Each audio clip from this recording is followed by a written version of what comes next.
I'm Molly. Welcome back to my channel. Today I'm showing you how to make my baked mac and cheese. It's so simple and so delicious. Let's go make it.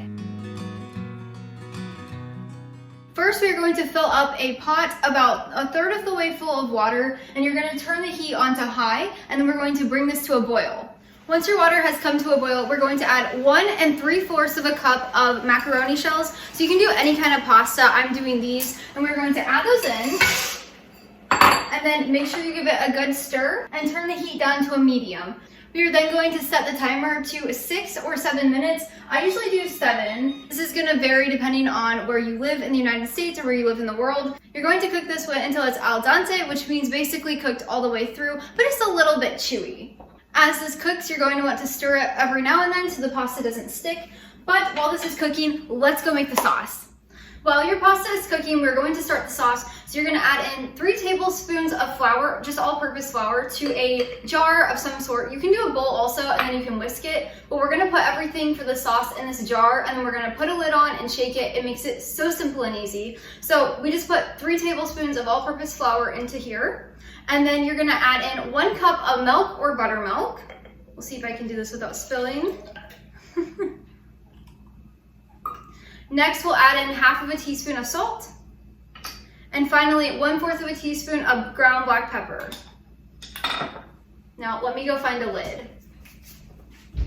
If you're doing the jar method, just grab a lid and screw it on very tight. If you have it in a bowl, just grab a whisk and whisk it instead. But when we do this, we're just gonna shake it up. We're gonna make sure all of the ingredients are completely combined. So about 30 seconds until you don't see little pockets of flour in there. Now that we have the sauce ready, we're just gonna let this sit aside. Now let's go stir our macaroni pasta so it doesn't stick. Next, we're going to grab some kind of baking dish. I like to use this square one. It's about a medium size. It doesn't have to be a perfect, any perfect size or anything. So grab your baking dish, and then you're gonna wanna grab butter and some flour, just all purpose. And then we're going to grease this pan or this baking dish like this. So you're gonna grab your butter and you're going to just rub it all over the pan, or all over the dish.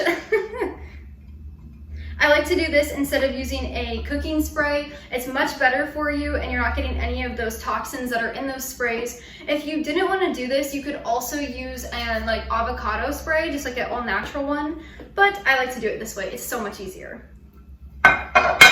Okay, once your butter is in here and rubbed around, you're gonna grab some all-purpose flour and sprinkle it in. Make sure you sprinkle it on all of the sides. This is going to prevent your pasta from sticking.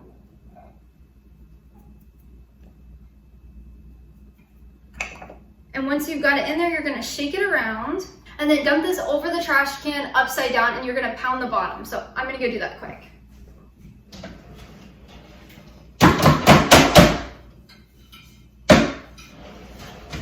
That gets out any excess flour, so I'll bring it over here so you guys can see. So if you can see this, it has flour and butter in there. Now we're gonna just let this stuff sit aside. I'm gonna go stir the pasta and it should be done.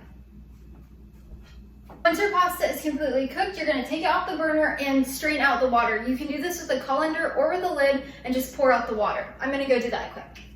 Now we're gonna put our strained pasta or drained pasta into the dish. And then set this pan aside. It's very hot, as you can see. Okay, now we will add in our mixture with the milk and the flour and the salt and pepper. We're gonna just add that into the dish, as well as 2 cups of shredded cheddar cheese. I like to do mild, and I love getting the block of cheese and shredding it myself at home. It makes the best mac and cheese. You could also substitute the cheddar for any kind of cheese that you prefer. Now we're going to stir this all together. So you just have your pasta, your shredded cheese, and your milk mixture in here. The cheese will not melt while we're stirring, so you just want it to be distributed evenly throughout all of the pasta.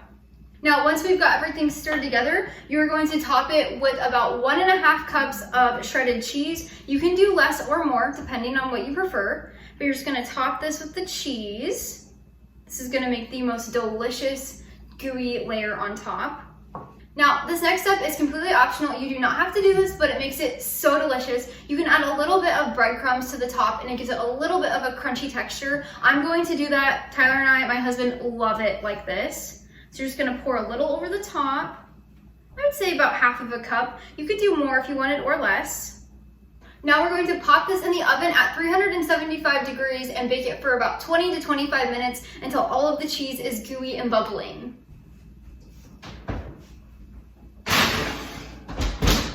This is how your mac and cheese will look after it's done baking. I'll show you a spoonful. It'll be all creamy and gooey and delicious. All right, look at that. Ooh. It is so good. I love this mac and cheese. It's perfect for any holidays or any events, even a weeknight supper. It's so simple and so delicious. I hope you found this recipe easy to follow along with. I'll leave the recipe that's written on the blog down below linked. That way you can go check it out or even print it if you would like. But thank you so much for joining me today. Until next time, go make your home a priority.